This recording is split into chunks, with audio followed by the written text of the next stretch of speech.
Hello my dear students, आज शुरू करते हैं class 9 science chapter 3 atoms and molecules. ये जो चैप्टर हमारा ये केमिस्ट्री से बिलोंग करता है और इस चैप्टर में आपको बहुत सारी नई नई चीज़ें सीखने को मिलेगी जो आपने कभी पहले नहीं पढ़ी है। तो शुरू करते हैं। Ancient Indian and Greek philosophers have always wandered about the unknown and unseen form of matter. यानी बहुत पहले जो थे इंडियंस और ग्रीक फिलोसफर्स जो थे वो बहुत ही आश्चर्यचकित थे, बहुत सारी अननोन और बहुत सारी अनसीन जो फॉर्म्स थी मैटर की उन्हें देख करके। The idea of divisibility of matter was considered long back in India. यानी मैटर की जो डिविजिबिलिटी होती है, यानी मैटर को अगर डिवाइड करते हैं तो वो कहाँ तक डिवाइड होगा, तो इसको बहुत पहले से इंडिया के अंदर भी इसको कंसिडर किया गया है, अराउंड 500 BC।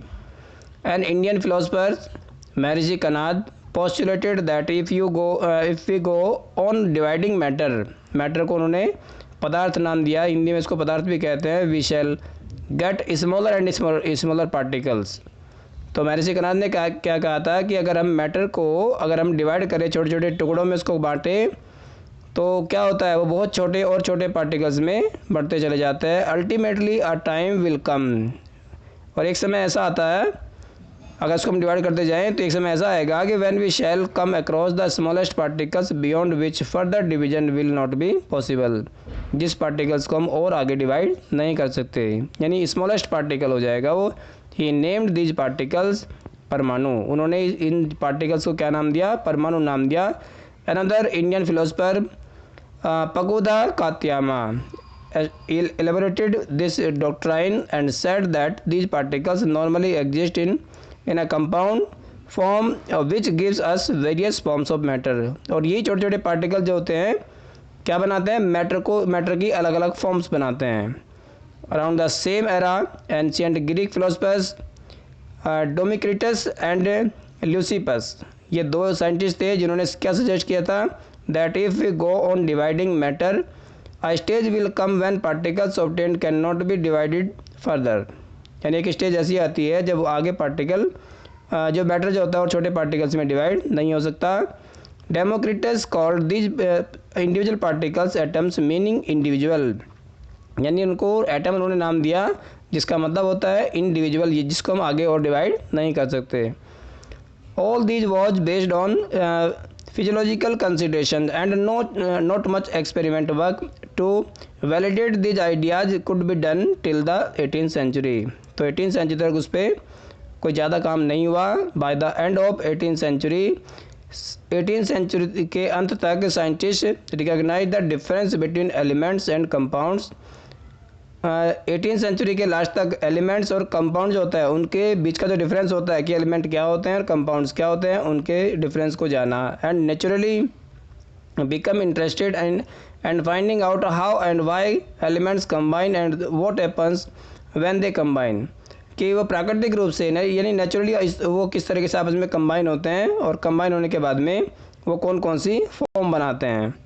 तो Antoine L Lavoisier led the foundation of chemical sciences by establishing two important laws of chemical combination. Antoine L Lavoisier ने केमिकल कॉम्बिनेशन के दो लॉ दिए और उन दोनों को उन्होंने एक्सपेरिमेंट करके एक्टिविटी के थ्रू बताया भी है कि किस किस तरीके से ये दोनों लॉज होते हैं। The law of combination, the following two laws of chemical combination were established after much. उन्होंने क्या किया? बहुत सारे एक्सपेरिमेंट उस पर किए, मैंने जैसे कि बताया अभी, बहुत सारे एक्सपेरिमेंटेशन करे उन्होंने by Lavoisier and Joseph L Proust. तो उसमें पहला जो लॉ था वो क्या था? Law of conservation of mass. Law of conservation of mass, is there a change in mass when a chemical change or chemical reaction takes place. यदि कोई भी केमिकल चेंज होता है, कोई भी जो केमिकल रिएक्शन होती है तो उसमें किस तरीके से परिवर्तन आता है। तो सबसे पहले एक एक्टिविटी के थ्रू जानते हैं। Activity 3.1, take one of the following set X and Y of chemicals. अब ये इसमें सेट बने हुए हैं एक्स और वाई करके।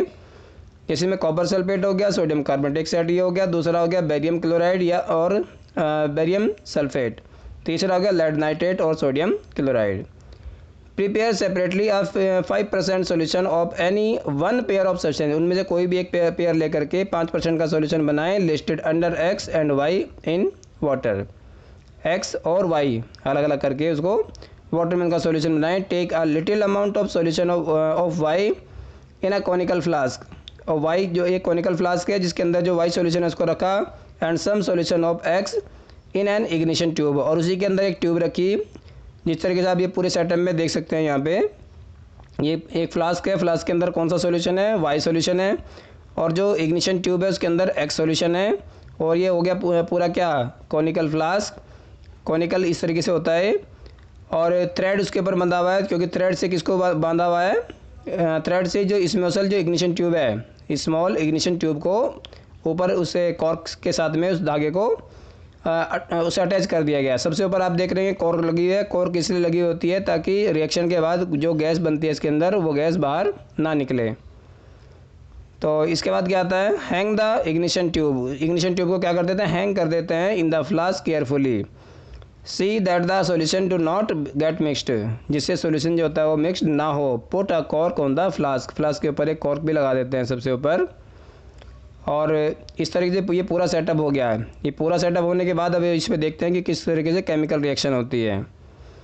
तो केमिकल रिएक्शन किस तरीके से हुई इसमें, with the flask with its contents. तो क्या करते हैं, उसका जो फ्लास्क जो होता है उसका वेट करते हैं, और उसके जो कंटेंट्स होते हैं उनका वेट करते हैं carefully. Now tilt and swirl the flask. अब उसको क्या करते हैं, उसको हिलाते हैं दोनों को, जिससे क्या होता है जो ट्यूब जो होती है और जो फ्लास्क होता है, दोनों के अंदर जो सॉल्यूशन है वो आपस में एक दूसरे के साथ में मिक्स हो जाता है। Solution X and Y get mixed. Weigh again उसके बाद क्या करते हैं, इनमें रिएक्शन होती है, दोनों एक्स और वाई दोनों सॉल्यूशन में रिएक्शन होती है, और रिएक्शन के बाद हम क्या करते हैं, उसका दोबारा से फिर वेट करते हैं। What happens in the reaction flask. तो रिएक्शन जो होता है वो किस तरीके से होता है फ्लास्क के अंदर।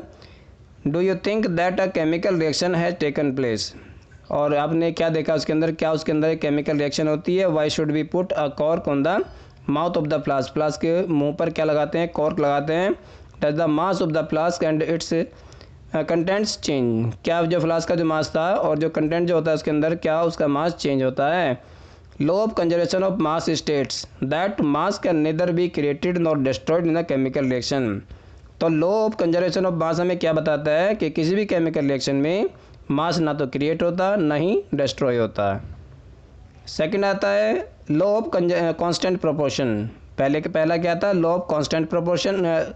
पहला क्या था, law of conservation of mass, और सेकंड वाला क्या हो गया, law of constant proportion. Lavoisier along with other scientist, Lavoisier और जो दूसरे और साइंटिस्ट थे, noted that many compounds were composed of 2 or more elements and such elements compound had same elements in the same proportion. कि जितने भी compounds होते हैं वो किससे मिलकर के बने होते हैं, एलिमेंट से मिलकर के बने हुए होते हैं, और उन एलिमेंट्स का जो प्रोपोर्शन जो होता है वो हमेशा क्या होता है, सेम रहता है, irrespective of where and compound came from. वो कहीं से भी लिया गया हो और हु प्रिपेयर्ड इट, या उसे किसी ने भी तैयार किया हो। तो उसमें क्या होता है, कंपाउंड के अंदर जो एलिमेंट्स होते हैं उनका प्रोपोर्शन कैसे रहता है, सेम रहता है। In the compound such as water the ratio of the mass of hydrogen to the mass of oxygen is always 1:8। यानी वाटर का जो मॉलिक्यूल होता है उसके अंदर अगर आप देखेंगे हाइड्रोजन और ऑक्सीजन दोनों की जो रेशियो रहती है मास के अकॉर्डिंग, वो कितनी रहती है, 1:8। What ever the source of water, यानी वाटर का सोर्स कुछ भी हो चाहे, यानी वाटर को किसी भी सोर्स से लिया गया हो। दस इन 9 gram of water is decomposed 1 gram of hydrogen and 8 gram of oxygen. यदि 9 ग्राम वाटर को अगर हम डिकम्पोज करते हैं तो उसमें से क्या मिलेगा हमें, 1 ग्राम हाइड्रोजन मिलेगी और 8 ग्राम ऑक्सीजन मिलेगा। और ऑलवेज ऑब्टेंड, यही हमेशा ऑब्टेंड होता है। सिमिलरली इन अमोनिया, इसी तरीके से अमोनिया में भी होता है। Nitrogen and hydrogen are always present in the ratio 14:3। वो हमेशा क्या रहता है, 14 और 3 की रेशियो रहती है, किस में, नाइट्रोजन और हाइड्रोजन में। किसके अंदर, अमोनिया के अंदर। By mass what ever the method of source from which it is obtain, यानी किसी भी सोर्स से उसको लिया गया हो, ये मैटर नहीं करता है। This lead to the law of constant proportion which is known as the law of definite proportion. इसको कांस्टेंट प्रोपोर्शन या फिर डेफिनेट प्रोपोर्शन भी कहा जाता है। This law was stated by Proust. ये लॉ किसने दिया, प्रोस्ट ने दिया। As in a chemical reaction, क्या बताया था उन्होंने कि किसी भी इन अ केमिकल सब्सटेंस, किसी भी केमिकल सब्सटेंस में the elements are always present in definite proportion by mass. किसी भी केमिकल सब्सटेंस के अंदर जो एलिमेंट्स होते हैं वो हमेशा क्या रहते हैं, एक डेफिनेट प्रोपोर्शन में रहते हैं मास के हिसाब से। The next problem faced by scientist was to give appropriate explanation of these laws, यानी दूसरे जो साइंटिस्ट थे उनके सामने उसको एक्सप्लेन करने का कि जो प्रॉब्लम फेस उन्होंने करी है। British chemist John Dalton provided the basic theory about the nature of matter. John Dalton ने मैटर की जो नेचर होती है उसके बारे में एक थ्योरी दी है। Dalton picked up the idea of divisibility of matter which was till then just a philosophy, यानी उसने उस टाइम उसको क्या माना गया कि उन्होंने एक अपनी फिलोसफी दी है, उन्होंने अपना एक आइडिया दिया था मैटर की डिविजिबिलिटी के बारे में। He took the name atoms as given by the Greeks and said that the smallest particle of matter are atoms। उन्होंने क्या कहा था कि जैसे सबसे छोटा जो पार्टिकल होता है एटम का, वो मैटर का, वो क्या होता है, वो एटम होता है। His theory was based on the law of chemical combination। उनकी थ्योरी किस पर बेस्ड थी, लॉ ऑफ केमिकल कॉम्बिनेशन के बेस पर थी। इसके बाद आता है डॉल्टन्स एटॉमिक थ्योरी। जो डॉल्टन की जो एटॉमिक थ्योरी थी वो क्या थी, उसने क्या प्रोवाइड किया, an explanation for the law of conservation of mass and the law of definite proportion, यानी law of conservation of mass के बारे में बताया उन्होंने और लॉ ऑफ डेफिनेट प्रोपोर्शन के बारे में भी बताया उन साइंटिस्ट ने।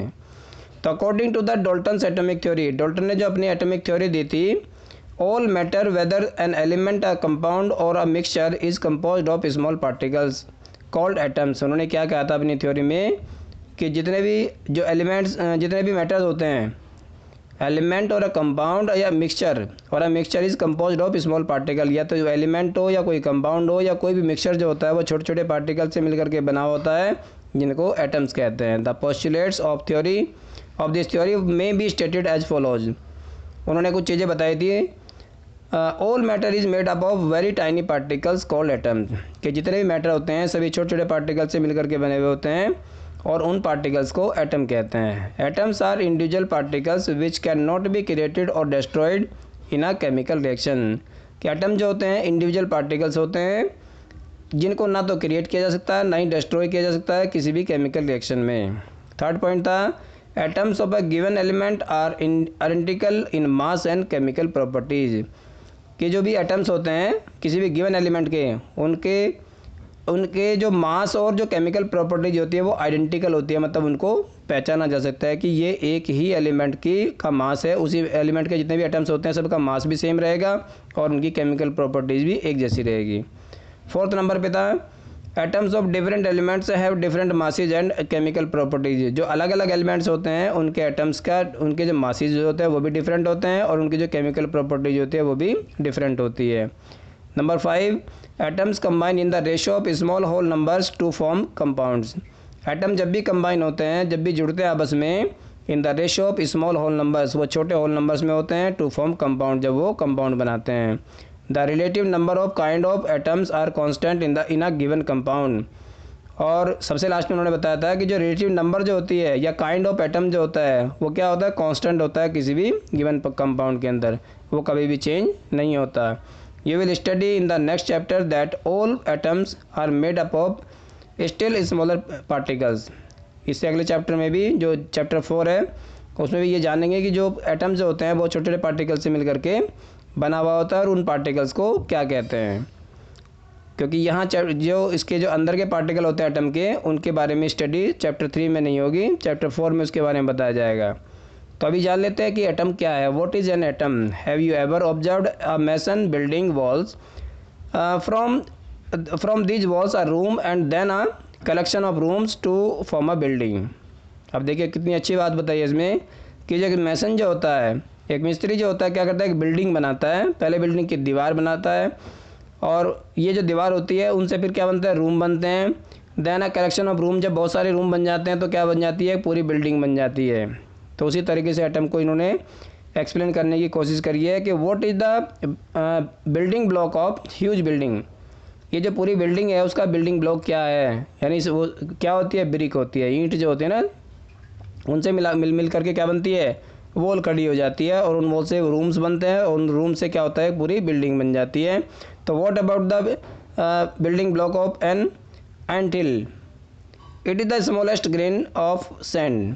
अब क्या होता है इसमें, जो छोटे जो ग्रेन होते हैं, सैंड के पार्टिकल्स होते हैं, उनसे एंट हिल बन जाती है। Similarly the building block of the all matter are atoms, यानी बिल्डिंग ब्लॉक क्या होते हैं, एटम्स होते हैं। यानी जो भी कोई भी मैटर बनता है उस मैटर को बनाने के लिए कौन जिम्मेदार होता है, एटम, क्योंकि एटम जो होता है सबसे छोटा पार्टिकल्स होता है। सबसे छोटे पार्टिकल क्या होते हैं, एटम्स मॉलिक्यूल बनाते हैं, मॉलिक्यूल से फिर मैटर बनता है। How big are atoms, atom जो होते हैं कितने बड़े होते हैं। अब देखिए atoms are very small, atom बहुत छोटे होते हैं। They are smaller than anything that we can imagine, हम कुछ भी इमेजिन करें या किसी भी हम कंपेयर करें तो क्या होता है, एटम जो होता है सबसे छोटा पार्टिकल होता है। More than millions of atoms when stacked would make a layer barely as thick as this sheet of paper. जब पेपर की जो शीट बनती है उसमें भी कितने एटम्स होते हैं, वो भी मिलियंस एटम जो होते हैं उसके अंदर भी। इतनी मोटाई जो होती है उसमें कम से कम कितने आ जाते हैं, मिलियंस एटम आ जाते हैं। अगर हम टेबल में देखें थोड़ा सा, एटमिक रेडियस जो होती है is measured in nanometre. Atom की जो रेडियस होती है वो नैनोमीटर में मेजर की जाती है। और कितना होता है वो, 1/10⁹ मीटर इक्वल्स टू 1 नैनोमीटर होता है। या ये भी कह सकते हैं कि 1 मीटर में नैनोमीटर कितने होते हैं, 10⁹ नैनोमीटर।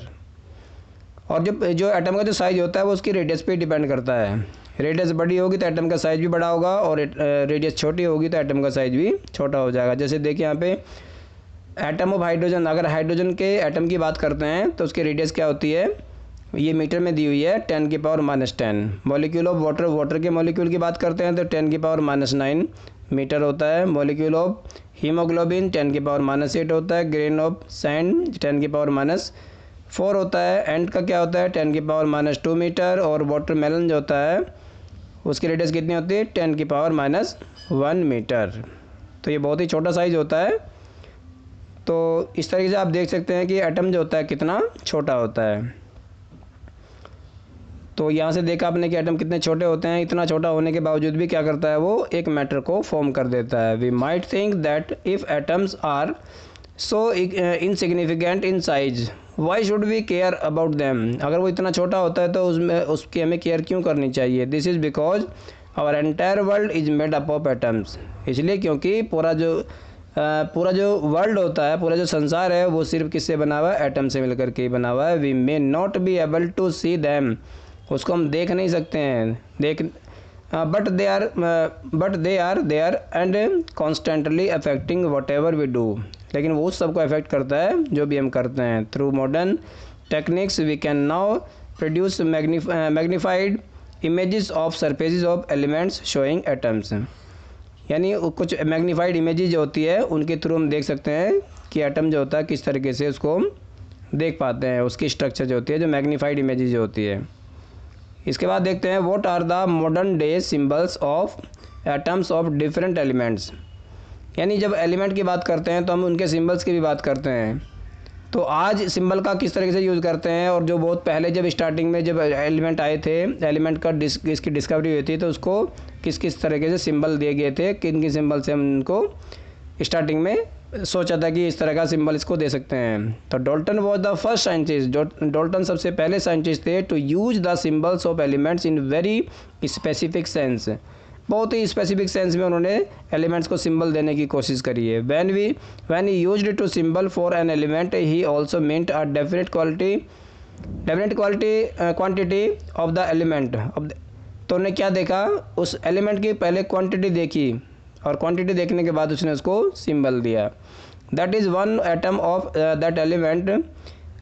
बर्जीलियस सजेस्टेड, बर्जीलियस ने क्या सजेस्ट किया था, that the symbol of elements में elements be made from 1 or 2 letters of the name of the element. यानी एलिमेंट के या तो पहला लेटर ले ले या फिर दूसरा लेटर ले ले। तो ये कुछ सिंबल्स दिए गए थे पहले स्टार्टिंग में। जैसे हाइड्रोजन है, हाइड्रोजन में क्या क्या एक सर्कल बनाया, उसके अंदर डॉट लगा दिया। उसी तरीके से कार्बन जो होता है, कार्बन में एक सर्कल बनाया, उसको अंदर से डार्क कर दिया। ऑक्सीजन में क्या एक सर्कल बना करके छोड़ दिया, उसमें कुछ नहीं किया फिर। तो इसी तरीके से आप फॉस्फोरस, कॉपर, गोल्ड, इन सब के क्या जितने भी एलिमेंट्स होते हैं सभी के आप सिंबल देख सकते हैं। स्टार्टिंग में जो सिंबल देते, क्योंकि स्टार्टिंग में समझ नहीं आ रहा था कि किसको क्या सिंबल देना है, कितने एलिमेंट्स हैं और कितने एलिमेंट्स और पता चल सकते हैं फ्यूचर में। तो ये सारी चीज़ें जानना बहुत ज़रूरी है, क्योंकि स्टार्टिंग में जहाँ से शुरुआत होती है, किसी चीज़ की शुरुआत जो होती है बहुत मैटर करती है। तो शुरुआत जानना बहुत ज़रूरी होता है कि पहले क्या रहा था, कि किस तरह की प्रॉब्लम्स फेस करी थी साइंटिस्ट ने। In the beginning the names of elements were derived from the name of the place where they were found for the first time. तो साइंटिस्ट ने क्या किया, जो एलिमेंट जिस जगह पे मिला उस प्लेस के हिसाब से उसको नाम दे दिया गया, सिंबल दे दिया गया एलिमेंट को। For the example the name copper was taken from Cyprus. Copper जो होता है कहाँ से मिला था, सिप्रस से मिला, इसलिए इसको कॉपर नाम दे दिया गया। Some names were taken from specific colour, या कुछ एलिमेंट्स ऐसे भी थे जिनको नाम जो था उसका कलर के हिसाब से नाम दे दिया। फॉर एग्जांपल जैसे गोल्ड की बात करते हैं, was taken from the English word meaning yellow. अब गोल्ड में जो इंग्लिश मीनिंग होता है उसका क्या होता है, वो होता है येलो। नाउअडेज आजकल क्या होता है, IUPAC international Union of Pure and Applied chemistry, यानी एक ऐसा ऑर्गेनाइजेशन है जो वर्ल्ड लेवल पे काम करता है। इसमें जितने भी रूल्स बनते हैं, जो भी नई डिस्कवरीज होती है वो सारी कहाँ होती है, वो सब इसके अंडर में होती है। क्योंकि इंटरनेशनल ऑर्गेनाइजेशन है तो पूरे वर्ल्ड के अंदर जितने भी जो भी नई डिस्कवरी होती है या जो भी कुछ नया कुछ होता है तो वो सब इसी के अंदर होता है। International Union of Pure and Applied Chemistry approves name of elements, उन्हें एलिमेंट्स के नेम को अप्रूव किया। Many of the symbols are the first 1 or 2 letters of the elements name is in English. जो इंग्लिश नेम थे जो elements के, उसमें से किसी में फर्स्ट लेटर ले लिया या किसी के फर्स्ट 2 letters ले लिए। The first letter of symbol is always written as a capital letter. लेकिन ये ध्यान रखा गया कि जिसमें 2 लेटर ले गए एलिमेंट के, उसमें जो पहला लेटर होता है वो हमेशा कैपिटल होता है, और जो सेकंड वाला जो लेटर होता है वो हमेशा स्मॉल लेटर में होता है, जिसको लोअर केस भी कहते हैं। फॉर एग्जांपल जैसे एग्जांपल के तौर पे देखिए, अगर हाइड्रोजन है, हाइड्रोजन का सिंबल क्या रहा, H, कैपिटल H, क्योंकि इसमें एक ही लेटर लिया गया। दूसरा हो गया एल्यूमिनियम। अब एल्यूमिनियम में जो लिया गया उसका सिंबल कैसे लिखते हैं, इसको कैपिटल A और स्मॉल l। अगर हम इसको कैपिटल A और कैपिटल L लिखे तो वो गलत होगा, ये सिंबल नहीं है एल्यूमिनियम का। कोबाल्ट में C क्या होता है, C कैपिटल होता है और O स्मॉल होता है। अगर हम इसको CO दोनों ही अगर कैपिटल लिखेंगे तो ये कोबाल्ट का सिंबल नहीं होगा, तो ये गलत हो जाएगा। तो ये IUPAC ने बताए थे। Symbols of some elements are formed from the first letter of the name and letter appearing letter in the name. Example are chlorine Cl, zinc Zn, यानी क्लोरीन में कैपिटल C और स्मॉल l, जिंक में Z जो है वो capital और N small है। तो ये कुछ सिंबल्स है। Other symbols have been taken from the names of elements in Latin, German और ग्रीक्स। कुछ ऐसे भी है जो अलग अलग जो लैंग्वेजेज थी, लैटिन, जर्मन, ग्रीक, उनसे भी उसको सिंबल्स दिए गए एलिमेंट्स को। For example the symbol of iron is Fe from its Latin name ferrum. अब लैटिन नेम क्या था, फेरम था, तो फेरम के हिसाब से आयरन को क्या कहते हैं, फेरम। लैटिन नेम उसका क्या है, फेरम है, तो उसको Fe करके सिंबल दे दिया। सोडियम इज Na, सोडियम का सिंबल क्या होता है, कैपिटल N और small a, from natrium. Potassium is K, potassium का सिंबल क्या है, K है, from kalium. Therefore each element has a name and a unique chemical symbol. हर किसी एलिमेंट का क्या होता है, एक नेम होता है और एक क्या होता है, यूनिक सिंबल होता है, जिसकी वजह से हम उस एलिमेंट को जान पाते हैं कि ये एलिमेंट, इस एलिमेंट का सिंबल ये है, इस एलिमेंट का नाम इस तरीके से है। और फिर उसको जब हम केमिकल रिएक्शंस कराते हैं तो उसमें भी हम जान लेते हैं कि किस किस तरीके से हमने किस किस के बीच में केमिकल रिएक्शन कराई है, कौन कौन से एलिमेंट आपस में रिएक्ट हुए और क्या फॉर्म हुआ है, कौन सा कंपाउंड बना है। The passage of time and repeated usage you will automatically be able to reproduce the symbols।